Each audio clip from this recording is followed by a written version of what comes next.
क्या वाकई में महान राजपूत योद्धा राणा सांगा ने मुगल शासक बाबर को भारत पर आक्रमण करने के लिए न्योता दिया था, या यह सिर्फ इतिहास में घड़ी गई एक कहानी है? यह सवाल सदियों से इतिहासकारों के बीच बहस का विषय बना हुआ है। कुछ लोग मानते हैं कि राणा सांगा ने इब्राहिम लोदी को हराने के लिए बाबर से सहायता मांगी थी, जबकि अन्य इतिहासकार इसे एक मुगल प्रचार मानते हैं। तो सच क्या है? बाबर ने अपनी आत्मकथा बाबरनामा में दावा किया कि उसे भारत पर आक्रमण करने के लिए राणा सांगा, दौलत खान लोदी और अफगान सरदारों ने आमंत्रित किया था। बाबर के अनुसार इन नेताओं ने इब्राहिम लोदी के खिलाफ गठबंधन की पेशकश की थी और बदले में समर्थन का वादा किया था। लेकिन सवाल उठता है, अगर राणा सांगा ने बाबर को आमंत्रित किया था तो बाद में उन्होंने उसी बाबर से युद्ध क्यों लड़ा? इतिहासकारों के अनुसार राणा सांगा ने इब्राहिम लोदी को कई युद्धों में पराजित किया था और वह खुद दिल्ली के सिंहासन की ओर बढ़ रहे थे। ऐसे में बाबर को बुलाने की उनकी कोई आवश्यकता नहीं थी।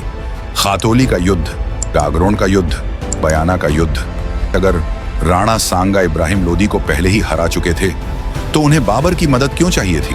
1526 में पानीपत के युद्ध में बाबर ने इब्राहिम लोदी को हराकर दिल्ली पर कब्जा कर लिया। राणा सांगा को उम्मीद थी कि बाबर भी तैमूर की तरह दिल्ली को लूटकर वापस लौट जाएगा। लेकिन जब बाबर ने भारत में स्थायी रूप से शासन करने का फैसला किया तो राणा सांगा ने उसके खिलाफ युद्ध छेड़ दिया। खानवा के युद्ध में राणा सांगा और बाबर आमने सामने थे। बाबर ने जिहाद का नारा दिया और अपनी सेना को प्रेरित किया।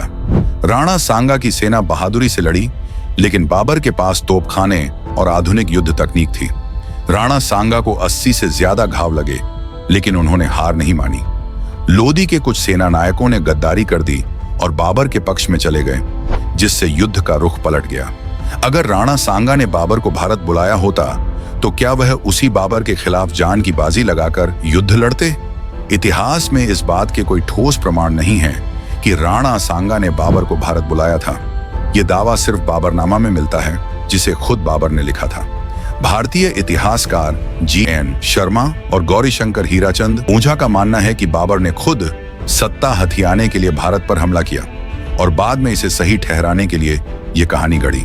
ब्रिटिश इतिहासकार कर्नल जेम्स टॉड ने राजस्थान के इतिहास पर विस्तार से लिखा, लेकिन उन्होंने कहीं नहीं कहा कि राणा सांगा ने बाबर को बुलाया था। तो सच्चाई यह है कि राणा सांगा ने बाबर को भारत नहीं बुलाया, बल्कि बाबर ने अपने फायदे के लिए यह कहानी फैलाई थी।